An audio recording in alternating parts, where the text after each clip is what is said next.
नमस्कार, आप देख रहे हैं न्यूज इंडिया। मैं हूं आशिफ इकबाल।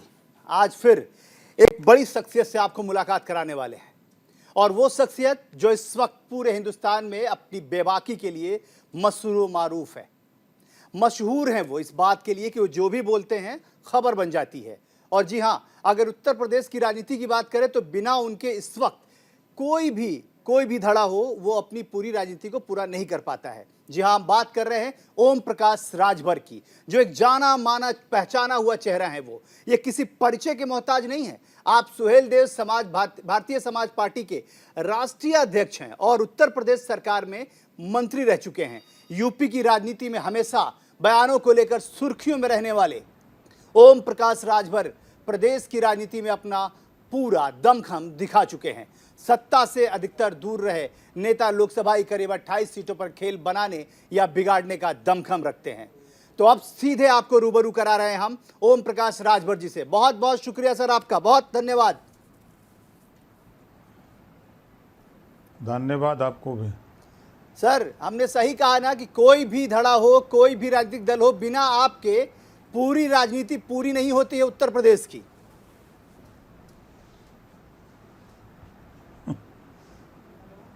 देखिए, प्रदेश की राजनीति में या देश की राजनीति में जिसके पास वोट है, वोट की पूजा होती है, वोट के लिए लोग परेशान रहते हैं। और व्यक्ति में कुछ नहीं, व्यक्ति के पास कितना वोट है और उसके पास कितना दम है अपनी बात रखने का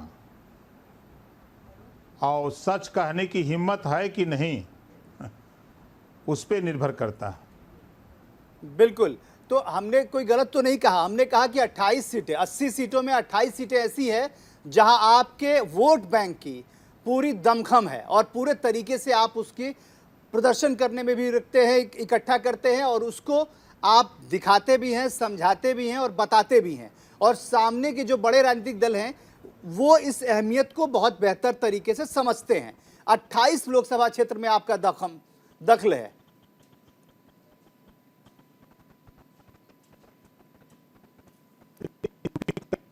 मैं अब धीरे धीरे उत्तर प्रदेश की 80 लोकसभा सीट में हम 5,000, 10,000, 20,000, 25,000 वोट दिलाने की हैसियत में हम अपने वोट तैयार कर लिए हैं। इसके साथ साथ अभी बिहार में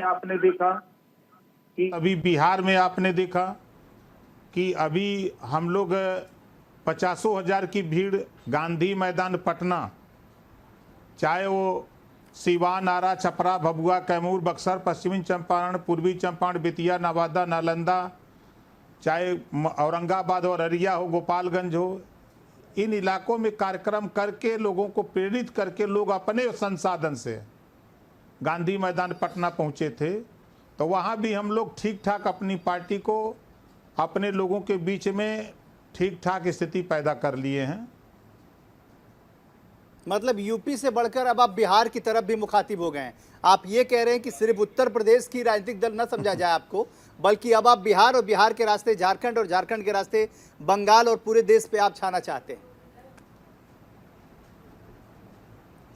देखिए, हम 21 साल के अंदर हम चाहे बॉम्बे का नाला सोपाड़ा, दहीसर, गोरेगांव, मलाड, अंधेरी, मरोल पाइपलाइन, चर्चगेट, बीटी, नासिक, वहाँ भी 500 से ज़्यादा मीटिंग कर चुका हूँ। हम पंजाब जाते हैं, जालंधर, लुधियाना, पटियाला, जम्मू, चंडीगढ़, अमृतसर, नाभा, ये सब ज़िले हैं, वहाँ भी मीटिंग करते हैं, संगठन को बनाते हैं हम। लेकिन ज़्यादा फोकस हम यूपी और बिहार में करते हैं। तो आप यूपी की बात अगर हम करें राजभर साहब, अगर हम यूपी की बात करें तो आप पे सबसे बड़ा इल्ज़ाम लगता है कि आप दूसरे नरेश अग्रवाल हैं। आप जहां सत्ता होती है वहां आप चले जाते हैं। इस तरह के आरोप तो बहुत सारे सुनते होंगे, आप क्या कहेंगे इन आरोपों पर? एक पार्टी बताइए जो सत्ता के लिए न लड़ती हो, और दूसरी चीज, मैं 1.5 साल सत्ता में था जी, और 1.5 साल के बाद सत्ता तो सपा के पास नहीं थी ना जी। सपा से गठबंधन किया तो उसके पास कहां सत्ता थी। और जब सपा ने तलाक दे दिया तो हमने कबूल कर लिया। ये तो फिर कहीं ना कहीं हमको गठबंधन करना है।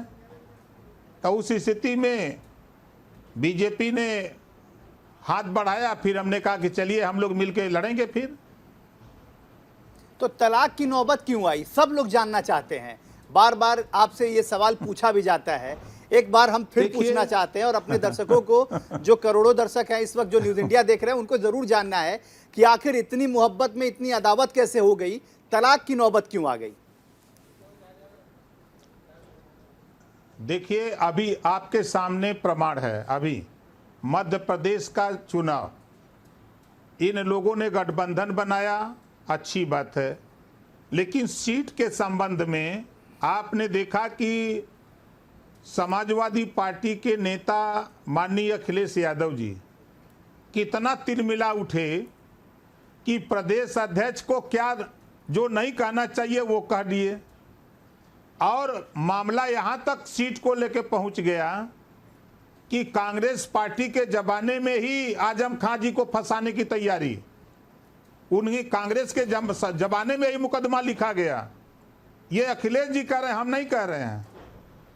तो जब हम सीट के संबंध में उनसे बात किए तो आज जिस तरह वो तिल मिला रहे हैं कांग्रेस से सीट लेने के लिए, उसी तरह हम तिल मिला रहे थे इनसे सीट लेने के लिए।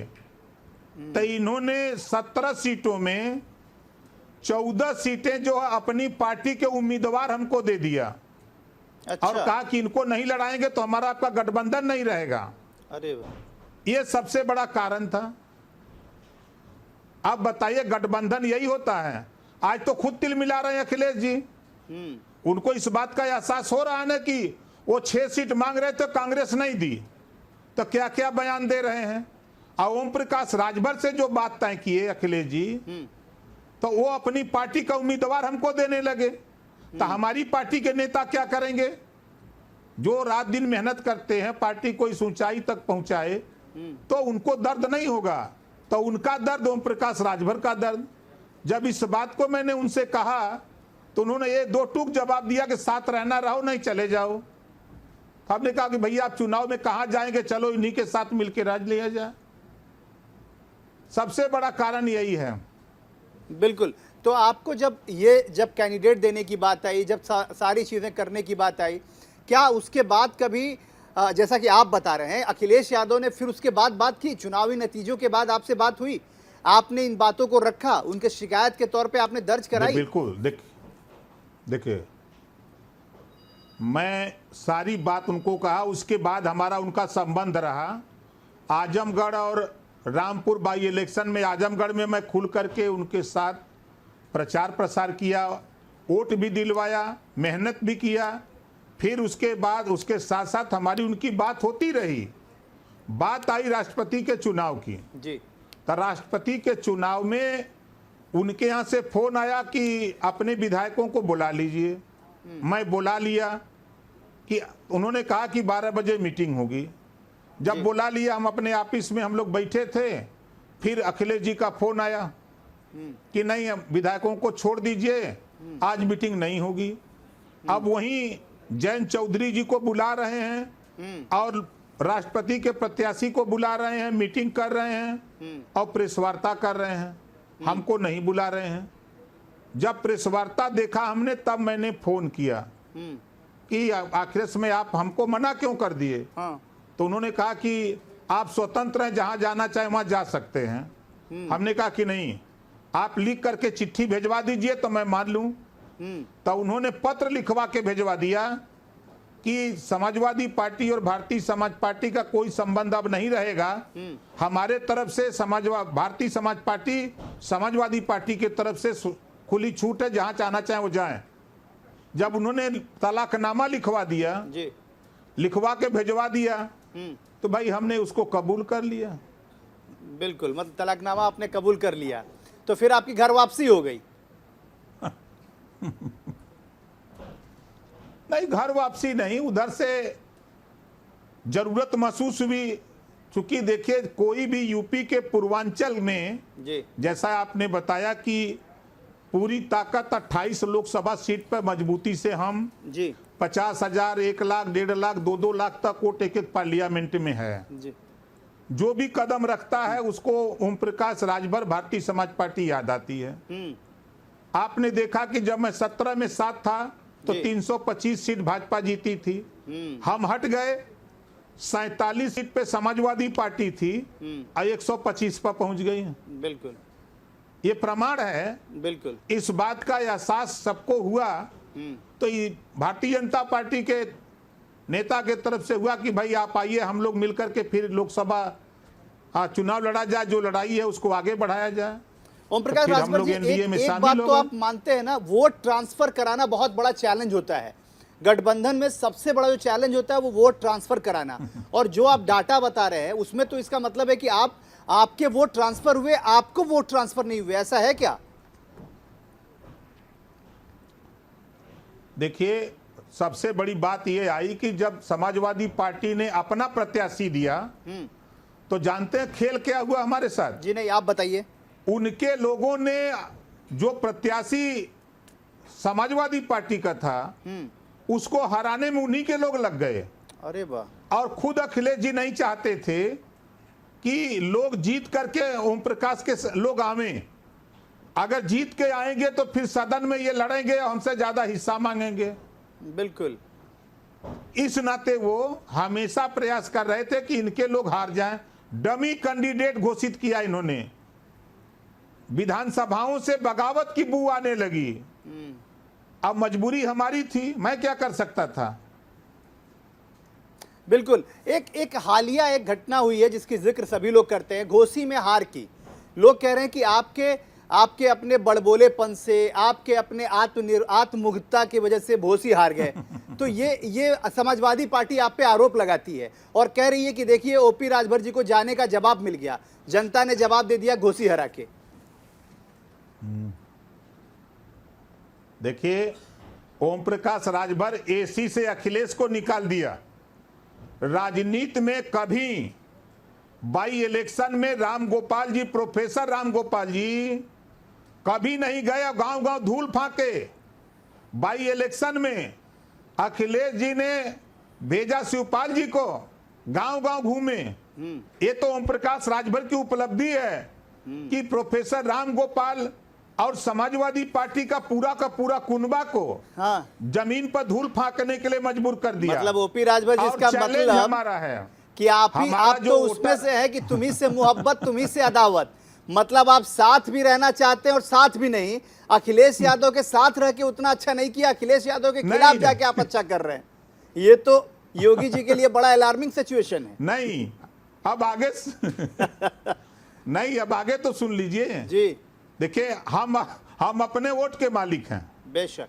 हमारा वोट निकलवा लीजिए बूथवार, हम बता दें किन किन बूथों पर हमारा वोट है। 210 बूथों पर हमारा वोट है।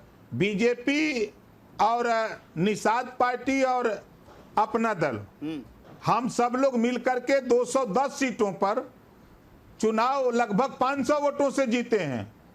शेष सीटों पर जहां हमारा वोट नहीं, हम वहां क्या कर सकते हैं। जहां निषाद जी का वोट नहीं, वो क्या कर सकते हैं। जहां अपना दल का वोट नहीं, वो वहां क्या कर सकते हैं। तो ये आरोप लगाना वो अलग बात है। लेकिन ओम प्रकाश राजभर उस चुनाव में जितना जीतने वाले की चर्चा नहीं थी, उतना हारने के बाद चुनाव भारतीय जनता पार्टी का प्रत्याशी था। लेकिन सबसे ज्यादा चर्चा अगर हुई तो ओम प्रकाश राजभर की मतलब हुई। आप ये कह रहे हैं कि तेरी जीत से ज्यादा मेरे हार के चर्चे हैं। मतलब आप इस पे ये बात कह रहे हैं। बिल्कुल। अगर चर्चे नहीं होते तो आप भी आज चर्चा नहीं करते। नहीं, हमने चर्चा का, देखिए हमारे चर्चा का संदर्भ एक है। हमने सुना है कि बहुत जल्द आप माननीय मंत्री होने वाले हैं। तो हम ये आज से अभी सोच रहे हैं कि हमने आपका जो ये एस्टन लगा रखा है, नाम के आगे अध्यक्ष सुभाषपा लगा रखा है, उसको हटा दें, माननीय मंत्री उत्तर प्रदेश सरकार लगा दें। धैर्य रखिए, जल्दी हो जाएगा। अच्छा, मतलब जल्दी तो कुछ, अब तो दशहरा भी बीत गया, दीपावली से पहले मिठाइयां बटेंगी?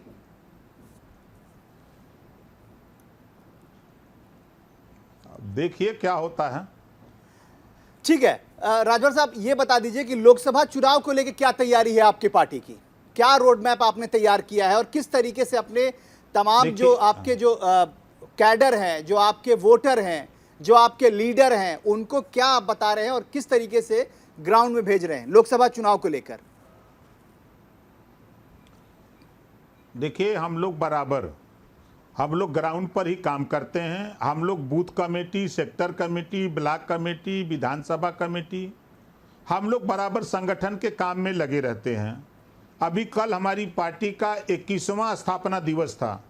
उत्तर प्रदेश के 75 जिले में स्थापना दिवस बड़े धूमधाम से लोगों ने मनाया और लोगों ने वोटरों के बीच में ये क्लियर कट बताने का प्रयास किया कि एनडीए में हम शामिल हो गए हैं। हम लोगों को माननीय नरेंद्र मोदी जी को प्रधानमंत्री बनाने के लिए जो भी उम्मीदवार आएगा उसको वोट देना है। तो लोगों ने सहर्ष स्वीकार भी किया और हम बराबर छोटी बड़ी सभा हम लोग करते रहते हैं।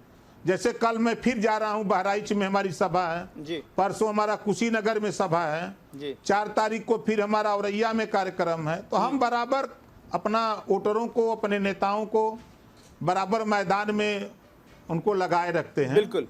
5 राज्यों के विधानसभा चुनाव भी हैं और खास तौर पे अगर हम 3 राज्यों की बात करें, राजस्थान, छत्तीसगढ़ और मध्य प्रदेश, इन जगहों पे भी आपके बड़े सारे वोटर हैं, बड़े सारे आपके फैक्टर के लोग मानने जानने वाले हैं और आपको मानने वाले। तो क्या इन राज्यों में आपको स्टार प्रचारक की भूमिका में भारतीय जनता पार्टी ले जाएगी? आपकी पार्टी क्या कर रही है? आपकी पार्टी वहां चुनाव लड़ रही है कि आपने मना कर दिया है? नहीं, हम लोग चुनाव वहां नहीं लड़ेंगे। हम लोग एनडीए के जो प्रत्याशी वहां उतरेंगे, वहां के संगठन को बता दिया गया कि आप लोगों को उनका सहयोग करना है। जो भी आपके पास ताकत है उस ताकत के साथ उनका सहयोग करिए। तो आप जाएंगे प्रचार में? ले जाएंगे तो जाएंगे। आपको लगता है कि मतलब अगर आप गए और आपके अपने जो लोग हैं, अपने वोटर हैं, उनको अगर आपने इकट्ठा किया तो उसका फायदा एनडीए को मिलेगा? बिल्कुल मिलेगा। अच्छा, एक सवाल बड़ा कटु है, मैं पहले ही बता रहा हूं, आप पे विश्वास कोई क्यों करेगा ओपी राजभर जी? ये भारतीय जनता पार्टी आपको जब पहली बार आपने कहा कि मैंने चुनाव लड़ा साथ में, उनको 325 सीटें आई और फिर उसके बावजूद आपने उनका साथ छोड़ दिया। फिर आप अखिलेश यादव के यहाँ गए, फिर आपने अखिलेश यादव को भी छोड़ दिया, अब आप फिर से वापस बीजेपी में आए। तो आप पे विश्वास कोई कैसे करेगा? और कहते हैं कि राजनीति में क्रेडिबिलिटी बहुत मायने रखती है। अच्छा ये बताइए, समाजवादी पार्टी बसपा से गठबंधन किया, तोड़ दिया 93 में जी। फिर 2019 में गठबंधन किया, तोड़ दिया जी। 2019 में कांग्रेस से गठबंधन किया, तोड़ दिया। फिर 2024 के लिए गठबंधन कर लिया। गठबंधन टूटने वाला है। गठबंधन टूटने वाला, क्या बोल रहे हैं आप? गठबंधन किया, तोड़ नहीं, दिया। राजभर जी आपने कहा गठबंधन टूटने वाला है। नहीं, आप सुन लीजिए, आप बड़ा बयान दे रहे हैं। आप कह रहे हैं कि कांग्रेस और समाजवादी पार्टी का गठबंधन टूटने वाला है। आप बड़ा बयान दे रहे हैं आप। हम उसका उत्तर दे रहे हैं, आप सुन लीजिए। निषाद पार्टी से समझौता किया, गठबंधन तोड़ दिया, प्रमाण है ना। हमसे गठबंधन किया, तोड़ दिया। तो आज समाजवादी पार्टी का कौन सा विश्वास है? बहुजन समाज पार्टी 3 बार भारतीय जनता पार्टी से समझौता, 2 बार समाजवादी पार्टी से समझौता, तो उनका कौन सा विश्वास है? कांग्रेस पार्टी का कौन सा विश्वास है? किसी पार्टी के ऊपर हम छोटी पार्टी है, कोई कुछ कह देता है, बिल्कुल। बड़ी पार्टी करे तो रासलीला, हम करें तो करैक्टर ढीला। बात तो आप सही कह रहे हैं, लेकिन आप गठबंधन टूटने का सवाल जी गठबंधन टूटने का जो प्रश्न है आपका है, आप बताइए कि खुद अखिलेश जी जिस तरह का बयान दे रहे हैं, जिस तरह की पोस्टरबाजी हो रही है और कांग्रेस पार्टी के लोगों के बयान पोस्टरबाजी, क्या गठबंधन चलने वाले हैं? कहा सवाल है, बड़ा सवाल है ये। ओपी राजभर जी, कई सारे सवाल आपने खड़े कर दिए। और मजे की बात में मजे की बात बता दूं, जी देखिए समाजवादी पार्टी हट करके सहयोग कर रही है भारतीय जनता पार्टी का। अच्छा। ओम प्रकाश राजभर सट करके सहयोग कर रहे हैं। अच्छा। दोनों लोग सहयोग भारतीय जनता पार्टी का कर रहे हैं। लीजिए, ये भी आपने एक बड़ा विवादास्पद बयान दे दिया। अब इसके बाद समाजवादी पार्टी और कांग्रेस आपको निशाने पर रखेगी। आप ये कह रहे हैं कि आप सटकर सहयोग कर रहे हैं और वो हटकर सहयोग कर रहे हैं। रखे कोई दिक्कत। आखिरी सवाल आपसे, आखिरी जवाब। बिल्कुल। हम लोग कितने जल्दी आपको माननीय मंत्री कह के पुकारेंगे? धैर्य रखिए, जल्दी उस पर फैसला होने जा रहा है। बहुत बहुत शुक्रिया आपका, बहुत बहुत धन्यवाद जो आपने अपना कीमती वक्त निकाला न्यूज़ इंडिया के लिए। बहुत धन्यवाद ओपी राजभर जी। बात अभी करने को भी बहुत था, बहुत सारे सवाल भी थे। वक्त का तकाजा है, वक्त थोड़े कम है, क्योंकि ओपी राजभर जब बोलना शुरू करते हैं तो बड़े सारे सवाल जवाब देते हैं और वो बहुत ही बेबाकी से अपने तमाम सवालों के जवाब रखते हैं। आज के लिए बस इतना ही। देखते रहिए न्यूज़ इंडिया, क्योंकि यहाँ खबरों का सिलसिला रुकता नहीं है।